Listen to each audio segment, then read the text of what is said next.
사실 제대로 연습을 해본 적이 없는 거죠. 우리가 이걸 말로 배웠으면, 내 모국어처럼 배웠으면 당연히 이제 문제가 없을 텐데, 우리는 이제 우리의 모국어가 있고, 이제 영어를 말로써 배우기 위해서 이제 시작은 했는데, 그 소스가 글밖에 없으니까, 책밖에 없으니까, 우리가 시간과 시제를 구별을 해서 시제를 본 적이 없었어요. 그래서 시간은 시의 간격이죠. 타임라인입니다. 타임라인. 그래서 타임라인을 어떻게 우리가 연습하는 건지, 지난번에 한번 우리 커버 한번 해봤고요. 이 타임라인에 대한 연습이 되어야지만 시간은 시제에 포함이 되어 있긴 하지만 시제를 그때서야 진짜로 이제 이게 시제구나. 시제라는 건 시간만 얘기하는 게 아니라 내 심리 상태, 그러니까 내 태도, 내 감정 태도 뭐 이런 것과 연관이 되어 있구나. 내가 뭐 대충대충 이렇게 얘기하고 별로 관심 없으면 시제를 떨어뜨려서 얘기하고. 자, 시제를 떨어뜨려서 얘기한다고 제가 말씀을 드렸습니다. 이게 무슨 얘기인지 나중에 한번 커버를 해보겠습니다.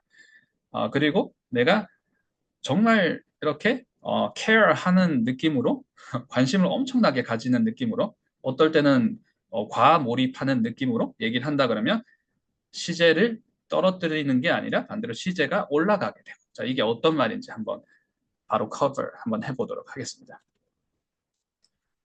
자, 그래서 지금 시제를 떨어뜨리고 내가 몰입을 과몰입을 하고 건성건성 대충 이렇게 얘기하고 텐션이 왔다 갔다 하는 거죠. 그래서 텐스. 자, 시제는 텐스라고 하죠. 어, 제가 유학생 출신이라는 얘기는 제가 강의에서 너무 많이 얘기를 해서 얘기를 할 때마다 떨립니다. 이 얘기를 해도 될까? 제가 있었던 곳은 캐나다고 브리티시 컬럼비아 밴쿠버 쪽에 있었습니다. 그런데 위슬러라는 마을에서 좀 오래 살았어요. 혹시 아시는 분 있으신가요? 위슬러. 자, 너무 오래돼서 철자도 기억이 잘 안 나네요. 위슬러라는 제가 마을이라고 하는 이유가 제가 여기서 좀 오래 지내긴 했는데 어, 그 해외에서 이렇게 좀 거주하셨던 그런 경험이 있으신 분들은 아시겠지만 백인들만 모여 있는 사회가 요즘에 잘 없어요. 거의 이제 동양인들이 또 줄을 이루고 동양인들이 또 한 자리를 하죠.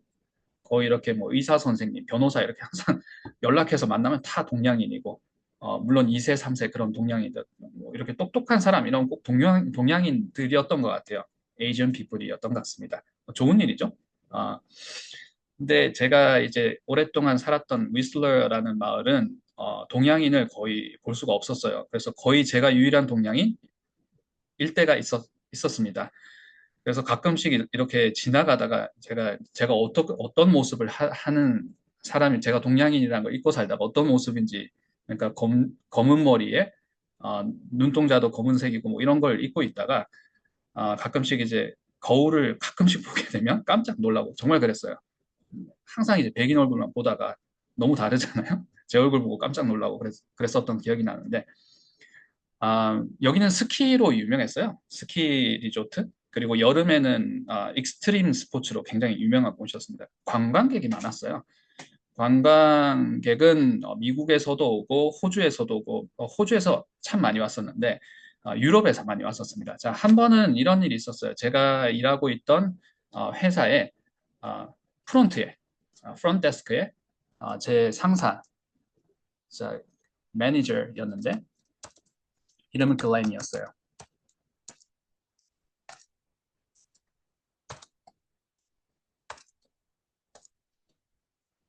자, 일을 하고 있는 거죠. 저도 일을 하고 있었고 상사가 일을 하고 있었고 손님을 맞았어요. 그때 손님이 이제 스키를 타고 왔어요. 스키 시즌이었어요. 자, 여기는 스키 시즌에 사람들이 막 한 몇 달씩 머무르고 가기도 하고 저희 같이 이제 로컬 사람들은 스키 패스를 사서 시즌권을 사서 스키를 타는데 뭐 최소 한 50번 정도 스키를 타고 많이 타게 되면 150번까지 막 타고 무제한 패스를 보통 시즌권이라고 하죠. 어, 그런 곳이었는데 여기 독일 사람이었던 것 같아요. 독일 분이셨던 것 같은데 손님으로 왔었습니다. 그래서 글렌하고 대화를 하는데 스키를 타고 이제 숙소로 이렇게 내려오는 길에 만났던 거예요. 그래서 프론데스크 호텔 프론데스크에서 만나가지고 이렇게 얘기를 하는데 오늘 스키 어땠어요? 이렇게 물어봤습니다. 자, 혹시 스키 이렇게 좀 관심 있으시거나 하시면 혹시 뭐 이렇게 타러 저기 미국이나 영어권 나라에 뭐 호주, 캐나다나 이렇게 스키를 타러 가셨던 분들 스키 오늘 어땠어? 이렇게 물어볼 때 how was the ski? 이렇게도 하지만 how was the mountain? 이렇게 얘기를 하죠. 자, 그러니까 이 독일 분이 제가 좀 과장을 하겠습니다. it was fantastic. It was awesome. 막 이러면서 이제 영어가 네이티브는 아니었고 또 영어가 약간 서툴렀어요. 그러니까 너무 이제 날씨도 좋았고 스키가 완전 오늘 최고였다. 뭐 설질이 최고였다. 이렇게 얘기를 하는 거예요. 그러니까 이제 글렌이 일을 하기도 하고 본인은 이제 손님이니까 바이어니까 서비스도 해야 되고 립 서비스 하는 거죠. 그러면서 이제 본인의 뭐 이렇게 찐 진심도 얘기를 하면서 I wish 이렇게 얘기를 했습니다. I wish I went up the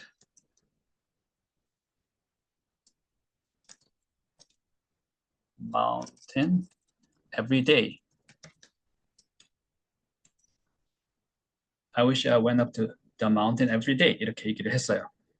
그러니까 이제 앞에 독일 손님이 you're going to ski every day? 뭐 이렇게 얘기를 막 하는 거예요.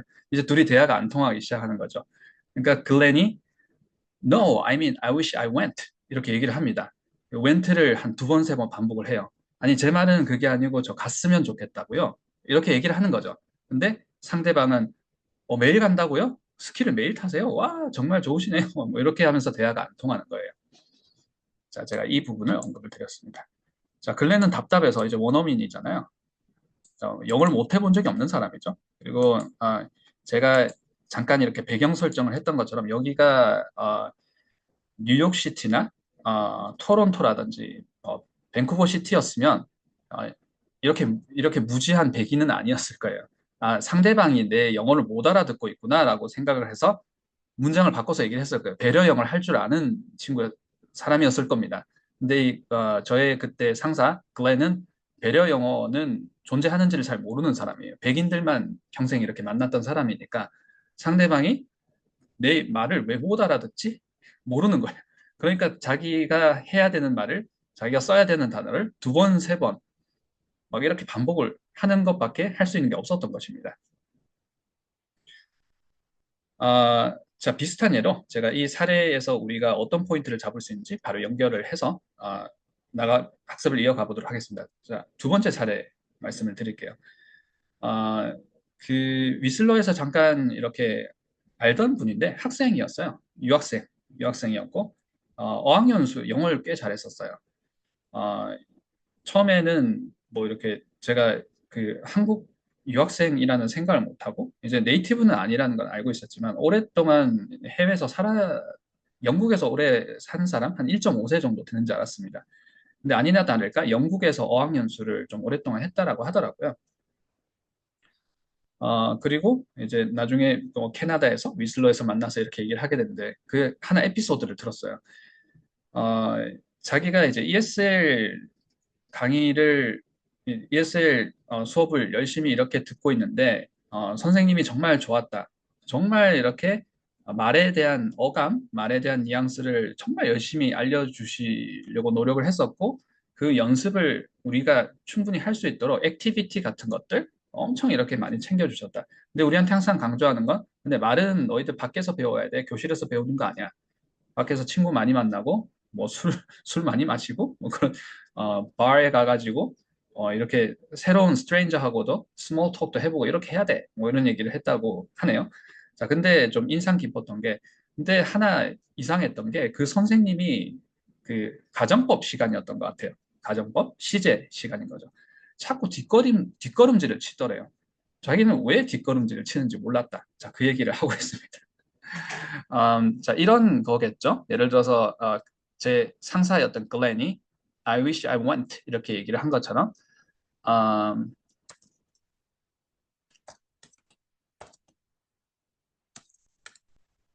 if I if I if I had to 이러면서 앞에서 뭔가 이렇게 아마 선생님이니까. 그리고 클래스룸에서 클래스를 하고, 레슨을 하고 있으니까. 뭔가 이제 그 상황 설정이 있었을 거예요. 어떤 사람이 I have to do this 이런 걸 해야 되는데 이걸 만약에 가정법으로 얘기를 할 때는 if I had to 자, 뭐 not 자, 좀 복잡해지지만 어쨌든 자, 이렇게 할 때 이걸 설명을 말로 하기가 쉽지가 않으니까 자꾸 뒷걸음질을 쳤대요. 이 뒷걸음질이 무슨 의미일까요? 자, 시제를 떨어뜨린다는 얘기를 한번 들어가 보도록 하겠습니다. 지금 제가 이 스토리 안에서 글렌이 나와서 아, I go up every day. 내가 매일 마운틴에 올라가는 게 아니라 올라갔으면 한다는 얘기야. 난 올라가자. No, it's not true statement. It's not. It's not the case. It's not true. It's not the true statement. 그건 사실이 아니야. No, it's not. It's not true. 그건 사실이 아닌데 I mean, I wish I went. 이렇게 나 간다면 어떨까? 간다고 한번 쳐보자. 이런 얘기인데, 자, 지금 막 헷갈리죠? 자, 이 부분은 우리가 연습을 어떻게 할 건지 바로 들어가 볼 거예요. 자, 이렇게 할 때 시제를 떨어뜨린다라는 개념을 알아야 돼요. 그래서 우리가 지난 시간에 열심히 했던 건 시간과 시제를 일단 분리를 할 수 있어야 되고, 시간이라는 건 우리가 보통 12시제라고 그래머에서 나와 있죠. 그 부분을 내가 잘 가지고 놀아야지만, 이제는 시제는 시제대로 연습을 할 수 있습니다. 시제에서 우리가 알아야 되는 부분은 이 시제를 떨어뜨린다는 부분을 알아야 돼요. 그래서 시제가 현재 시제가 됐을 때는 떨어뜨리는 거는 이렇게 내 어떤 그 거리감이 떨어진 것, 확실성이 떨어진 건데 시제가 현재 시제가 된다는 것은 확실성이 굉장히 올라가고 이 명제는 항상 옳아, 항상 사실이야 이렇게 굉장히 strong statement, strong 할 수 있구나 라는 얘기. 자, 지금 그냥 제가 막 던지는 단어 때문에 어렵게 들릴 수는 있습니다. 자, 사실은 상식적인 얘기예요. 음,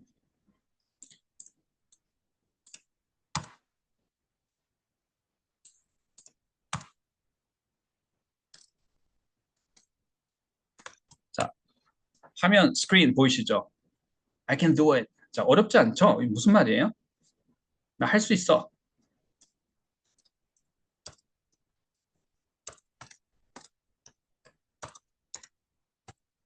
자, 이건 뭔가요? I could do it. 나 할 수 있어. 이것도 할 수 있어 맞아요? 아니면 할 수 있었어?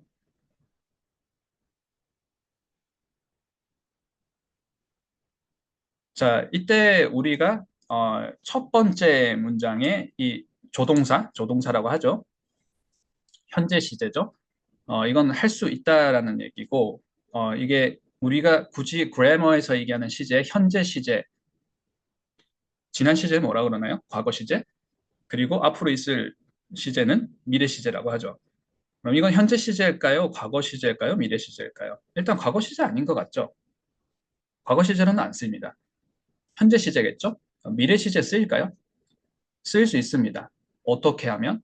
어, 부사를 써주면 돼요. 부사가 미래 시제를 어, 미래 시제를 언급을 하게 되면, 미래 시제를 나타내게 되면, 제가 이제 앵커링이라는 표현을 하죠. 앵커링을 시켜주면 미래 시제가 되는 겁니다. 부사는 한정을 시켜주는 거예요. 이 문장은 이 범위에서 produce meaning을 한다라고 얘기를 하는 게 부사의 역할입니다.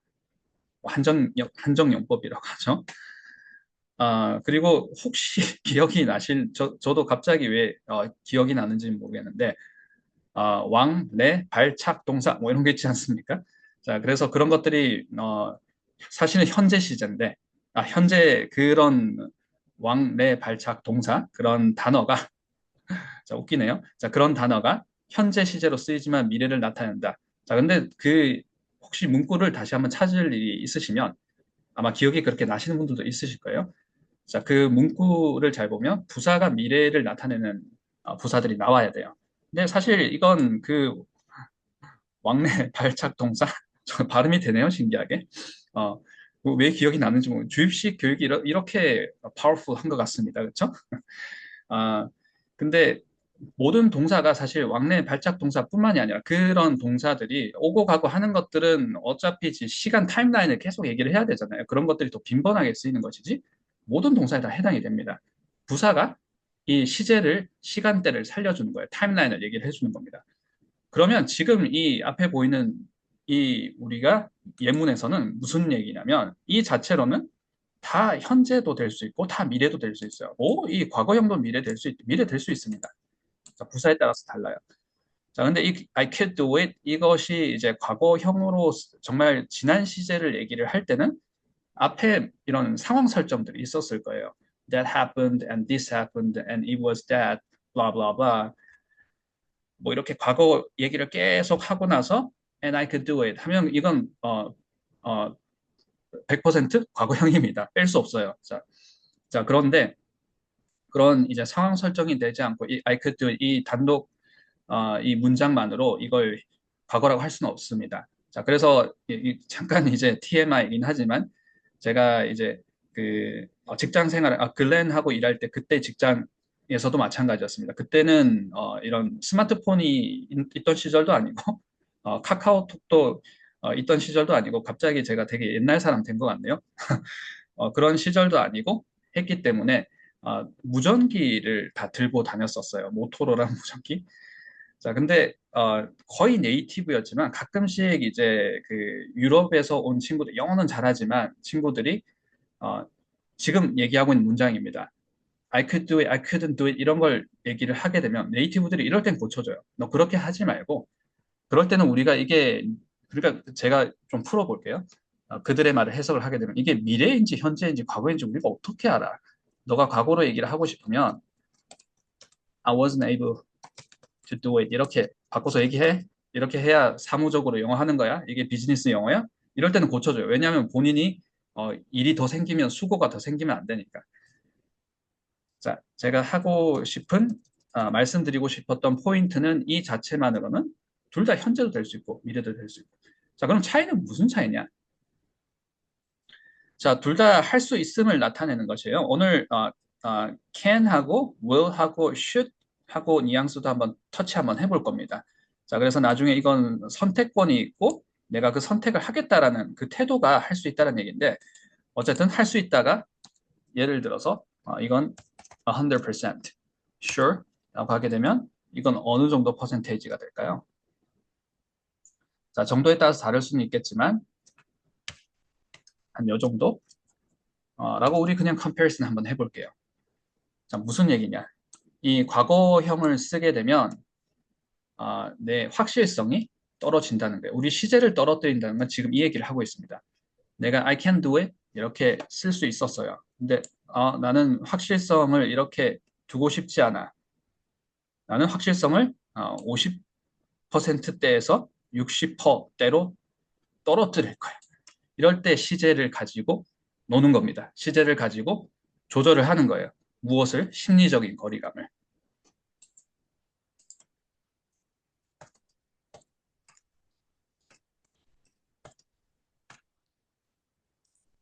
어, Can you do it? 이 제가 굳이 느끼는 이제 우리말 직역을 만약에 제 스타일로 얘기를 하자면 선택할 거야? 약간 이런 식으로 들려요. 너 선택할 거야? Can you do it? 너 그거 할 거야? 너 선택할 거야? 그러면 제가 Yeah, sure. I'm 100% sure. 그래서 100%야 이렇게 얘기하면 I can't 이렇게 얘기를 할 텐데 제 심리적인 거리감이 좀 거리감이 멀어져 있어요. 마음에 안 내키는 거예요. 그러면 I could do it 이렇게 얘기할 수 있다는 거죠. 자, 오늘 더 깊게 들어가지는 않겠습니다. 자, 그래서 시제라는 것이 거리감, 우리 심리적인 거리감이라는 건데 그 거리감이 뭐냐면 퍼센테이지를 기억을 해주세요. 확실성입니다. 거리감이 가까우면 확실성이 올라가는 거예요. 100% sure. 근데 이 거리감이 멀어지면 확실성이 떨어지는 거예요. 자, 그러면 이게 굳이 우리말로 뉘앙스가 어떤지 한번 보도록 하겠습니다. I can do it 하게 되면 나 무조건 할 수 있어요. 굳이 제가 강조를 좀 했습니다. 할 수 있을 것 같아요. 할 수 있지 싶습니다. 약간 이런 느낌이라고 해야 될까요? 자, 그래서 이렇게 이 거리감을 왔다 갔다 조절하는 것. 자, 이게 시제의 메인 핵심이라는 거, 핵심 컨셉이라는 거. 자, 그럼 시제를 떨어뜨린다는 건 무엇이냐? can을 could로 떨어뜨리는 거예요. 그리고 go를 아까 글렌이 go를 went로 떨어뜨린 겁니다. I go 하면 이거는 그냥 사실을, true statement를 얘기를 하는 겁니다. factual statement를 얘기를 하는 거예요. 근데 I could do it, I couldn't do it Let's say if I went 이렇게 얘기를 하면 이렇게 사실은 which is not, it's not true. 자, 나중에 쓰면서 바로 연습 들어가 보겠습니다. 근데 한번 쳐보자. 이거 거짓말이야. 거짓말인데 한번 쳐보자. 정말 과거 시제를 얘기를 할 때가 있고 I went를 썼을 때 제가 지금 쓰면서 한번 해볼게요. I go라는 말이 사실인데 지금은 정말 타임라인을 얘기를 하는 게 아니라 어, 내가 이게 사실이잖아요. 자, 보통은 사실하고 반대를 얘기를 하니까 근데 우리 너무 이 책에 있는 것보다는 조금 바꿔보도록 하겠습니다. 내가 완벽하게 가지는 못하지만 갈 수 있다고 한번 쳐보자. I kind of went.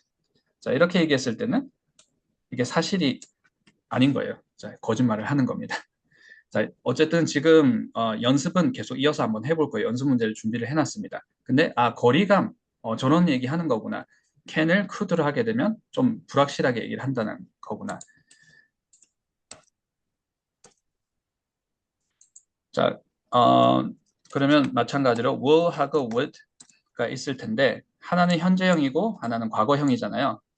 정말 과거형은 과거 시간대를 타임라인을 얘기를 할 때도 있지만 어, 시제를 떨어뜨려서 거리감을 좀 두고 얘기할 때.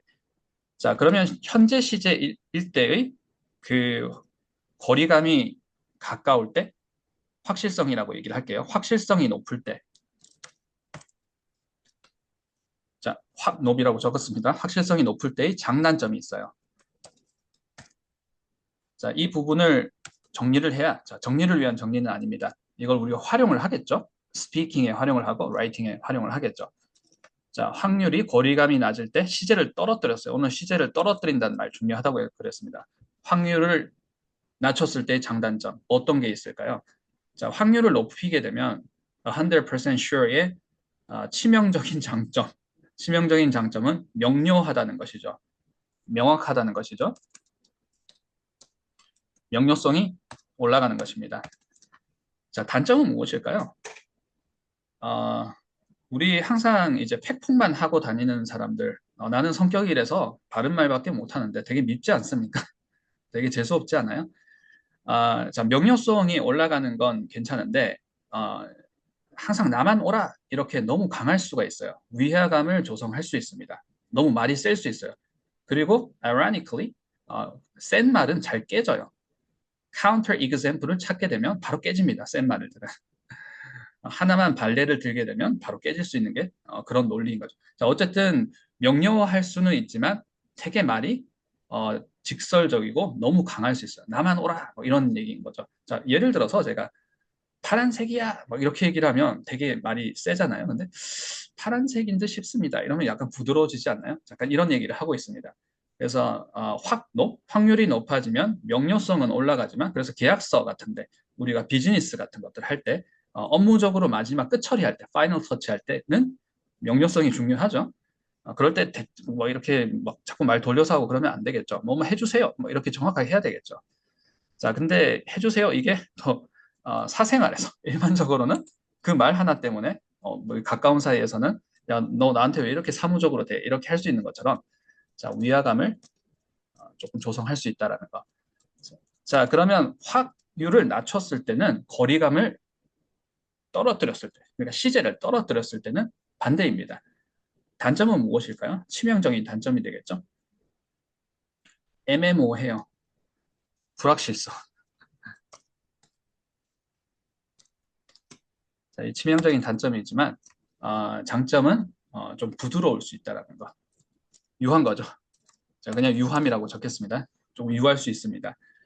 자, 이런 것들은 특히 이제 이공계 사람들이 글쓰기 할 때 굉장히 또 중요한 부분이기도 한데요. 왜냐하면 내가 뭔가를 발견을 했어요. 자, 하늘 아래 새로운 것은 없다라는 뭐 유명한 말이 있지 않습니까? 제가 정확하게 지금 기억을 해냈는지 모르겠지만, 근데 이공계 사람들이 하는 것들이 특히 이제 논문을 쓰면서 어, 계속 이제 새로운 걸 발견을 해야 되잖아요. 그런데 그 진보성이라는 것은 또 이제 기존에 있던 것에서 조금 플러스 알파가 돼야지만 또 진보성이라고 그러지 또 예전에 없던 걸 가지고 하지는 않지 않습니까? 예전에 있던 것들은 선배님들의 선배님이에요. 선배님들의 작품이에요. 그러면 예전에 있던 것들을 어떻게 보면 까고 이렇게 얘기를 해야 되는데 그때 내가 시제 선택을 항상 떨어뜨려야 돼요. 시제 선택을 현재 시제로 막 이렇게 얘기하면 너 글투가 왜 이래?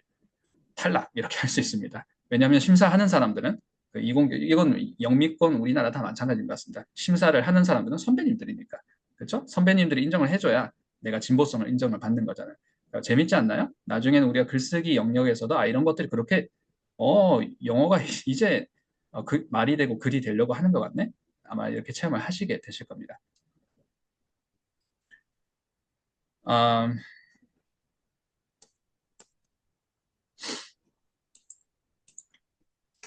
자, 그 그러면 우리 영화 장면에서 많이 볼 수 있잖아요. Would you marry me? 자, 이렇게 얘기를 했을 때, 어, 나는 어떤 청혼의 얘기를 듣고 싶나요? 저는 청혼의 얘기를 듣는 타이밍은 다 지났지만, 또 저는 제가 했지만, 저는 듣고 싶어요. 만약에 듣는다면, 나는 Would you marry me를 듣고 싶을까? Will you marry me를 듣고 싶을까? 자, 그 선택이 중요하다기보다는 어떤 느낌이기 때문에 이걸 이제 느낄 수 있겠죠. Would you marry me 할 때는 어떤 말의 느낌이고, 여기에 대비해서 Will you라고 했을 때는 어떤 느낌이고.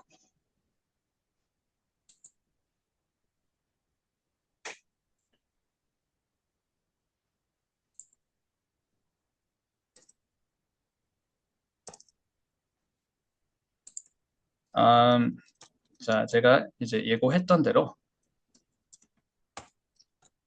자, 이걸 알아야 우리 지금 이제 가정법 연습하는 것들 연습할 때 좀 더 뉘앙스를 뾰족하게 갈 수 있기 때문에 요 해석 그러니까 직역이 되겠죠. 직역을 한다 그러면 우리말에는 어떤 말에 가까운지 한번 더블 체크 한번 해보도록 하겠습니다. 너무 쉬운 말이죠. 쉬운 말인데 자, 내가 생각할 때 can하고 will하고 should는 이렇게 구별할 수 있을 것 같아. 자, 채팅창으로 참여를 해주셔도 되고요. 자, 뮤트를 끄시고 바로 말씀을 해주시면 제가 피드백 드리면서 바로 이어서 진행 한번 해보도록 하겠습니다.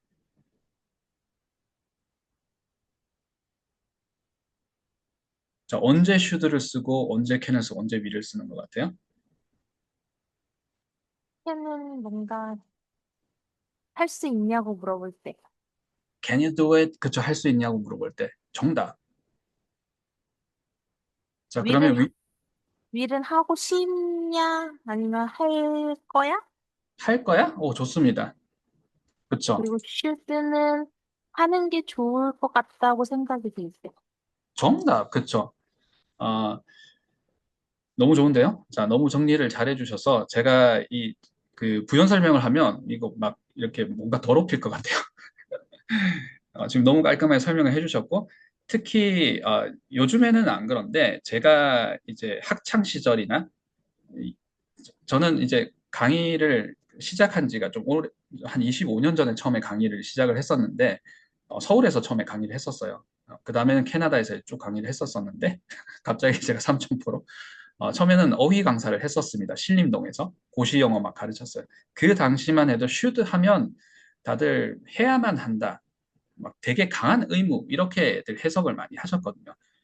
그리고 막 가끔씩 제 기분 나쁜 얘기이긴 한데 그 당시에 뭐 지금도 그런지 모르겠습니다. 원어민들이 막 가끔씩 한국인들 자주 틀리는 이런 말 할 때 야 너 이상하지 않아 이런 대화 막 들릴 때 있거든요.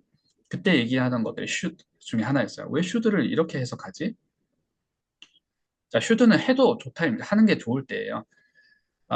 그 영업을 혹시 이제 하고 계시는 분이나 영업을 혹시 최근에 당하셨던 분이나 뭐 그런 게 없다라고 하시는 분들도 많으실 거라고 생각을 합니다.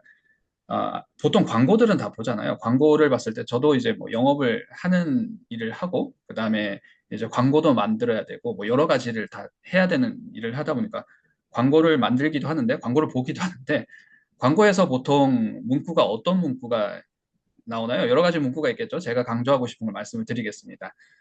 미래를 약속을 하지 않습니까?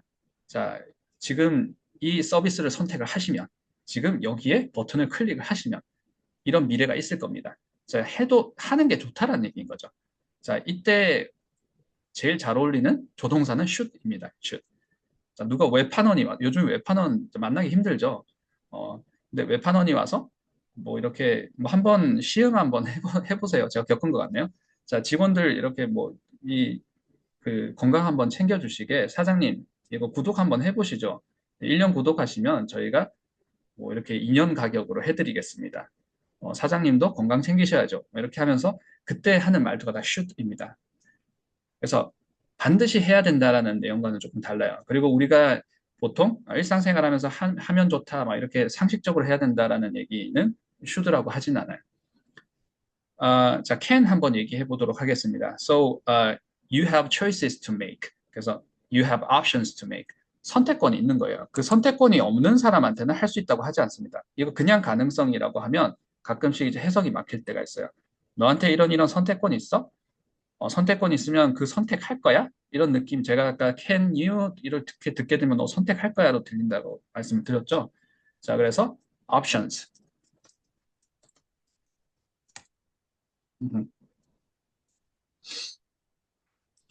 자, 그러면 will은 어떤 할 마음 있어? 아까 정확하게 말씀해 주셨죠.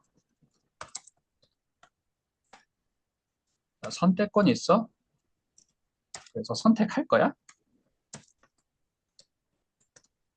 아, 저도 이제 뭐 이렇게 베이비 시절하고 이제 child 어린이 시절을 다 모국어 한국어를 쓰면서 이렇게 지났지만 제가 이제 우연한 기회에 그 베이비와 차일드가 말을 배우는 걸 캐나다에서 제가 룸메이트들을 통해서 영 커플들이 아이를 키우는 모습을 참 많이 봤었습니다. 그래서 아이들한테 이거 할래? 저거 할래? 할 때 제일 많이 쓰는 게 can you죠. 그래서 너가 이렇게도 할 수 있고 저렇게 할 수 있는데 이거 할래? 라고 얘기할 때 can you라고 하죠. 그래서 options가 있을 때 can you. 자, 우리가 이렇게 한번 정리 한번 해봤어요. 자, 그러면 will you marry me? Would you marry me? 여기에 자리에다 can 한번 넣어보실래요? 너무 이상하지 않나요? Could you marry me? Can you marry me? 자, 그 로맨틱한 장면에서 너무 이상하지 않을까요? 너 나랑 결혼할 수 있는 선택권이 있어? 너무 이상하지 않나요? 자, 지금 우리가 이 어, 직역의 마지막을 가지고 우리가 막 얘기를 하고자 하는 건 아닙니다. 이 지금 시제 우리 커버 하고 있죠? 이때의 조동사 뉘앙스를 잡았는데 이 조동사가 들어갔을 때 내가 이 뉘앙스를 한 번만 더 더블 체크한 다음에 이렇게 했을 때 문장이 좀 다르게 느껴지네. 그리고 상황이 조금 경우의 수가 좀 더 보이네. 그때는 그냥 직역하고 어, 그냥 번역하기 바빴는데 지금은 상황들이 몇 가지 이런 이런 경우의 수가 있겠구나 정도로 보일 수 있다면 우리가 제대로 시작을 하고 있는 것입니다. 자, 우리가 한 5분 정도 조금 더 시간을 할애를 해서 5분에서 10분 제가 오늘 연습하는 방법까지 알려드리고 과제 내드리고 마치도록 하겠습니다. 어, 내가 자, 가정법 문장 오늘 한번 들어가 볼 건데요. 자, 가정법을 하기 위해서 가장 중요한 건 무엇이다? 제가 말씀드린 게 있어요. 시제를 낮춘다를 알아야 돼요. 그 전에 시제가 무엇인지 알아야 되는 거죠. 시제는 심리적인 거리감이다. 이렇게 제가 좀 딱 이렇게 부산스럽게 이제 말씀을 드리고 좀 어, 빨리 막 이렇게 얘기를 나가긴 했지만 음, 아마 다들 잡으셨을 거라고 생각을 합니다. 그래서 시제라는 것은 그냥 타임라인이 아니고 또 지난 시간 수업을 들으셨던 분들 그냥 타임라인이 아니라 시제라는 것은 심리적인 거리감 그리고 확실성 얘기를 하는 거네. 그래서 would 하고 will 하고 오케이 got it 오케이 접수했다. 근데 시제를 떨어뜨린다. 이게 중요해요. 자, 가정법 문장 혹시 뭐 이렇게 생각나는 문장 하나 있으신가요? 자, 내가 새라면 하늘을 훨훨 날 텐데 뭐 이런 문장 있잖아요. 날아다닐 거야. 자, 영어로 어떻게 얘기할까요? 자, 보통 I, if I were 뭐 이렇게 나오죠. was 이렇게 나오는 사람도 있을 거고. 자, 근데 제가 여러 가지 다 쓸 수 있지만 우리가 연습을 좀 스피킹 연습을 해 나가기 위해서 우리 또 청음 연습도 하고 있죠. 그때 좀 귀에 잘 들어오게 하기 위해서 연습 문제를 드리겠습니다. If were me를 한번 바꿔볼게요. 자, 일단 이 내용은 아닌 거죠. 내 상황이라면 그때 우리가 주어를 사람으로 쓰고 I로 쓰기 쉽습니다만 그래도 되는 거죠. 근데 반대로 지금 주어를 it으로 잡았을 때 잘 안 들려요. 아니, 익숙하지 않으니까. 그리고 이렇게 잘 못 쓰는데 이렇게 한번 써보세요. 이게 더 편할 수도 있어요. If you're my situation, if you're my side, if you're me, 뭐 이렇게 얘기하는 거죠. 자, 발음 어렵지 않으시죠? If it 잡으시고 were me, if it were me, if it were me. 자, 그러면 뒤에는 뭐라고 할 수 있을까요? 나라면 다르게 행동할 텐데로 한번 해볼게요. 자, 우리가 아까 you have options to make 이런 can의 뉘앙스로 갈 수도 있을 텐데 너 할 마음 있어로 한번 해볼게요. 나라면 할 마음 있어. 근데 다르게 해볼 텐데. 자, 이때 would 쓰나요? 자, 우리 시제를 떨어뜨려서 얘기하는 가정법은 would를 씁니다. 자, 이때 필요한 게 어, 나는 can 쓸 거야, will 쓸 거야. 자, can은 options to make가 있을 때 can을 쓰는 거고 선택권인데 나 선택할 거야. will은 언제 쓴다고 했어요? 나 할 마음 있어. 하는 게 좋아라고 생각하면 should 쓰는 거예요. 근데 이때 현재형을 쓰지 못하는 게 지금 가정법이기 때문에 가정법이라는 건 시제를 떨어뜨려서 얘기를 하는 거예요. 그래서 그때 과거형이 필요한 겁니다. 다 알고 있는 얘기 제가 하는 거죠. I would. 자, 이걸 한 번 더 생각하시고 자, 지금 제가 드리는 연습 문제는 계속 연습하실 거예요. If you're me, I would. 이러면서 이제 이게 그냥 암기한 문장이 아니라 내 혀 끝에 걸리고 귀 끝에 걸려야 됩니다. 자, 귀 끝에 걸린다. 귀에 걸려야 돼요. 그렇게 들리셔야 됩니다. If you're me, I would. 이게 which is not true. 자, 사실은 아닌데 내 상황이라고 한번 쳐보자. 거짓말이야. 그런데 한번 그렇게 쳐보자. If you're me, 그러면 I would. 나는 이렇게 할 것 같아. I would do it differently. I would do it otherwise. 자, 이 문장을 제가 디폴트 문장으로 드렸습니다. 자, 연습하실 때 여기서 중요한 거. 자, 우리가 수업을 마치더라도 제가 꼭 하나만 말씀을 드린다면, 자, 여기서 중요한 거, 어, 라벨링을 하는 것입니다. 자, 우리 저하고 구조 연습했던 분들은 라벨링 얼마나 우리에게 정말 크게 도움을 주는지 얼마나 효율적인지 다들 체험해 보셨죠? 라벨링 중요합니다.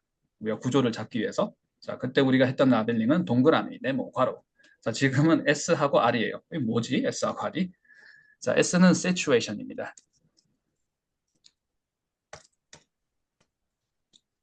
R는 response예요.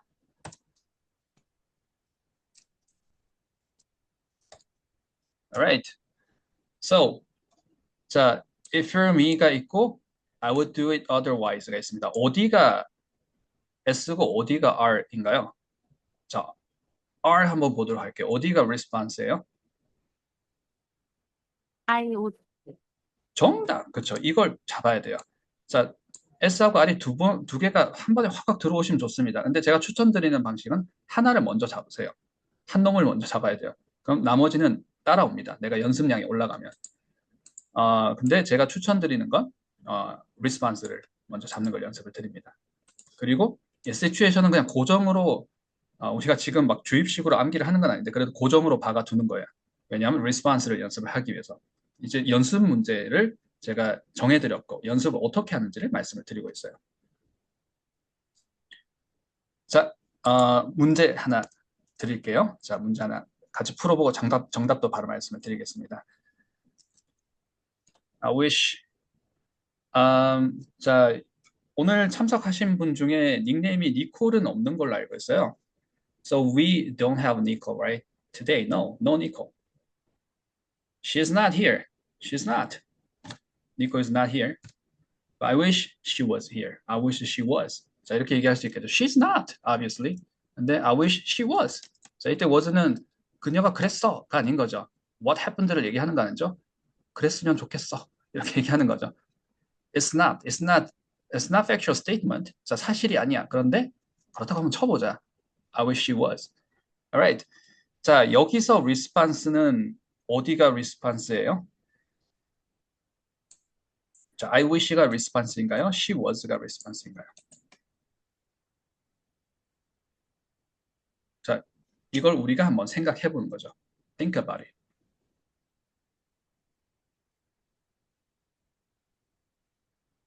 자, He was. 네, 채팅창으로 정답, 그쵸. 이게 아마 그 시간차는 있으셔도 머릿속으로 한 두세 번 시행착오 겪으셨다가 정답을 찾아도 찾으실 거고, 만약에 이렇게 말씀하셨다, 아, 결국에는 I wish가 내가 I would 하는 거죠. I wish 하는 거잖아. 이게 response구나. 이렇게 하셔야 이제 말을 정리를 하는 겁니다. 그죠? 말하기 전에 이것부터 다 꼬여 있죠. 그리고 막 암기하잖아요. 아, 여기가 response구나. 그리고 그녀가 있다 없다는 that is just situation이구나. 라고 우리가 정리를 하는 겁니다. 자, 연습 문제 연습하는 방법 말씀을 드리고 바로 오늘 레슨을 마무리를 한번 해보도록 하겠습니다. 자, 1번, 2번, 3번, 4번 이렇게 제가 표시를 해뒀는데요. 자, 1번, 2번이 제가 이제 좀 설명이 어, 필요한 부분이라서 말씀을 드리고요. 3번, 4번은 쭉 읽어보시면 아마 바로 접수가 되실 거예요. 일단 이제 S하고 R을 우리가 커버를 했습니다. 자, 이제 이게 무엇인지 알고 있어요. 자, 그리고 자, 이걸 반드시 생각을 해주세요. 가정법이라는 건 우리가 시제를 내린다의 개념입니다. 시제를 내린다. 그러면 예를 들어서 I ate something. 자, 우리 보통 매일 먹는 건 had를 쓰죠. have 동사를 써서 I had my breakfast, I had this, I had that. 그런데 뭐 먹는 대상을 좀 강조를 할 때는 ate도 쓰죠. I ate something. 자, 그래서 이 I ate something이라는 얘기를 시제를 떨어뜨리고 싶어요. 자, 이때 시제를 어떻게 떨어뜨리나요? 이때 쓰는 게 had입니다. I had it 해주시면 되겠죠. 그래서 시제를 떨어뜨리는 게 이게 다입니다. 우리가 아까 I am을 I was로 떨어뜨린 것. 그 다음에 I ate something, I ate, ate를 had ate 이렇게 떨어뜨리는 것. 자, 물론 조동사가 had고 기능어 ate가 내용어니까 down had ate 이렇게 읽어주셔야 되겠죠. 자, 그럼 이게 다인 건데 자, 지금 내가 이 거짓말을 한번 해보고 싶고, 거짓말을 쳐보고 싶은 이 상황이 right now인지 what happened인지를 반드시 앵커링을 걸어주세요. 자, 여기 한번 보도록 하겠습니다. 저기 표시가 다 돼 있습니다. 자, 컨텍스트 연습, 내가 연습하고 싶은 분이 right now인지 what happened인지 이게 먼저 돼야 돼요. 아니면 막 중구난방이 되는 거예요. 자, 그리고 right now일 때는 자, 이 연습 그대로 연습 문제 해주세요. 자, 이게 그렇게 스피킹으로 바로 연결이 되실 거예요. Let's say if it, let's say if it. 제가 뭐라 그랬죠? Let's say if it. 이렇게 하셨죠? Let's say if it. Let's say if it. 자, 지금, we are in the classroom. 자, 아직 수업 마쳐야 되는데 수업하고 있잖아요. We are in the classroom. We are in the classroom. We are in the middle. 자, 사실은 거의 끝났지만 we are in the middle. 이렇게 얘기를 했어요. 근데 let's say if it. 자, situation if it 하고 나오는 거죠. 근데 지금 시작이 아니라, 그러니까 in the middle이 아니라 그러면 이렇게 얘기할 수 있겠죠. 자, 이건 제가 지금 설명을 드리고 그걸 막 접수를 하려니까 혹시 만약에 이 어렵게 느껴지신다면 그래서 그렇습니다. 내가 말하고 싶은 걸 찾는 연습을 하시면 그렇게 어렵지 않을 수 있어요. 그리고 요령을 분명히 잡으실 거예요. Let's say if it is not 이렇게 안 하겠죠. Let's say if it wasn't in the middle of the class. Let's say if it wasn't in the classroom. 이렇게 얘기를 할 수 있겠죠. 자, 그래서 let's say if it 이렇게 연습을 해주시고요. 자, 처음에 right now라고 앵커링을 해주셔야 되겠죠. 그러면 what happened에 대해서 얘기를 할 때는 어떻게 해야 되는 거죠? 자, 우리가 어제는 수업이 없었습니다. 그렇지 않나요? We had no class. We had no mid class. We had no any class. We had no 말문법 class. We had no class. We had zero class, right? We had no class. 자, 그런데 이제 what happened에 대해서 얘기를 하는 거예요. 어제 we had no class. 근데 I know it happened. 자, 일어난 거 알고 있습니다. 이렇게 말을 연습을 하시는 겁니다. I know it happened, but if it had 이걸 고정을 해주세요. But if it had 이러고 뒤에 거짓말을 쳐보는 거예요. But if it had 어떻게 할 수 있을까요? But if it had been a class, but if it had been another class for us 이렇게 얘기를 해보는 겁니다. 바로 접수가 되신 분도 있으실 거고요.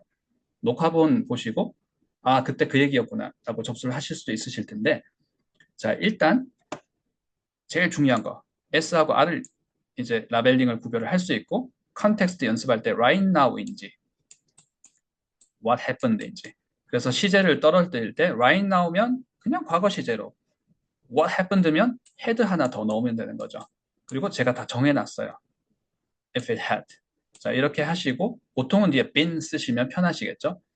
자, 지금 이 짧은 시간 동안 집중을 막 이렇게 집중력을 발휘해 주셔서 하셔도 이게 잡힐 수도 있고 안 잡힐 수도 있어요. 근데 같이 한번 해본 겁니다. 자, 그래서 여기까지 우리가 일단 집중해서 다시 한번 이렇게 보시면 분명히 연습하는 방법을 잡으실 수 있으실 거고 제가 연습 문제를 숙제죠. 과제를 올려드리면 그 과제에 나와 있는 설명을 보시고 또 이 서브노트를 보시면 훨씬 또 좀 쉽게 다가오실 겁니다. 자, 그리고 이제 situation하고 response 이거 한번 읽어보시고 아, 그래서 이게 right now라 그러면 it's not, which is not, it's not true statement, but if it were me 이렇게 얘기를 할 수 있을 테고 we're talking about what happened. I know it happened before. It happened. It's true. It's done deal, right? It's set in stone. It's what happened. But if it had 이렇게 얘기를 할 때 I know it was not. 이거 아닌 거 알고 있습니다. It was not the case. But if it had been me, 나였다 그러면 자, 이렇게 연습을 해보시는 거죠. 자, 그리고 상투적으로 필요한 것들, 자, 상투적으로 좀 알고 있으면 좋은 말들 제가 여기다 이렇게 넣어 두었고요. 자, 오늘 일단 가장 중요한 1번, 2번을 같이 한번 커버를 해봤습니다. 자, 1번, 2번 하기 위해서 제가 그 매니저였던 클랜 얘기도 하고 그 다음에 ESL 선생님, 영국의 ESL 클래스에서 그 선생님이 자꾸 뒷걸음 쳤던 거. 자, 시제를 떨어뜨린다라는 개념을 우리가 커버를 해보기 위해서 그 얘기를 했습니다. 시제를 떨어뜨린다. 그때 쓰는 게 시제구나. 그리고 그 시제를 알기 위해서는 타임라인과 시제를 구별을 해야 되겠구나. 라고까지 자, 오늘 내용을 준비를 한번 해봤습니다. 자, 오늘 레슨은 여기까지 하도록 하겠습니다.